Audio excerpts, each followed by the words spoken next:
നമുക്ക് ചില ശീലങ്ങളുണ്ട്. ആ ശീലങ്ങൾ നമ്മുടെ മനസ്സിനെ സ്വാധീനിക്കാറുണ്ട്.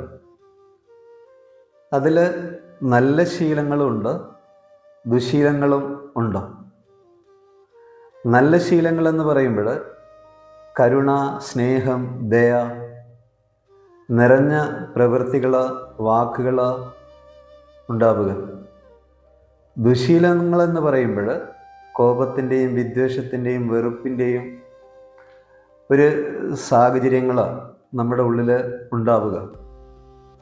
നിയന്ത്രണമില്ലാത്ത ജീവിതം, നിയന്ത്രണമില്ലാത്ത ശീലങ്ങൾ, നിയന്ത്രണമില്ലാത്ത സംസാരം, ഇതെല്ലാം ദുശീലങ്ങളിൽ പെട്ടതാണ്.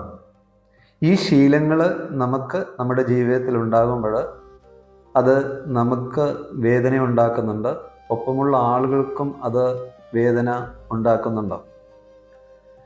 പക്ഷേ ഈ ശീലങ്ങളെ, ദുശീലങ്ങളെ പെട്ടെന്ന് നമ്മൾ തിരിച്ചറിയുമ്പോൾ 70% നമ്മൾ വിജയിച്ചിരിക്കുന്നു എന്നാണ് പറയുന്നത്.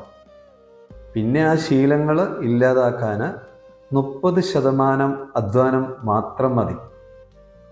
ആ അധ്വാനം നമ്മുടെ ഭാഗത്തുനിന്ന് ഉണ്ടാകുമ്പോൾ ഏത് ശീലങ്ങളെയും നമുക്ക് അതിജീവിക്കാനും ഇല്ലാതാക്കാനും കഴിയും. അതിന് അതിൻ്റെതായ ഒരു സമയമുണ്ട്. ഈ ദുശീലം മാറില്ല എന്ന് നമ്മൾ വിചാരിക്കരുത്. അങ്ങനെ നമ്മൾ ചിന്തിക്കുന്ന സമയത്ത് നിഷേധാത്മകമായിട്ടുള്ള വികാരങ്ങളെ നമ്മൾ പിടിച്ചു വയ്ക്കുകയാണ് ചെയ്യുന്നത്. അത് നമുക്ക് വേദന ഉണ്ടാക്കും.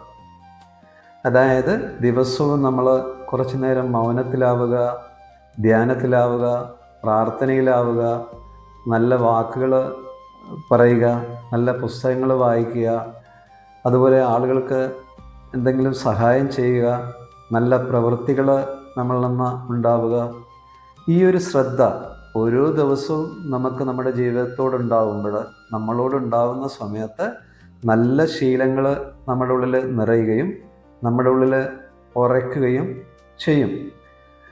അപ്പം അത് നമുക്ക് തണലാകും, ഒപ്പമുള്ള ആളുകൾക്കും അത് തണലാകും.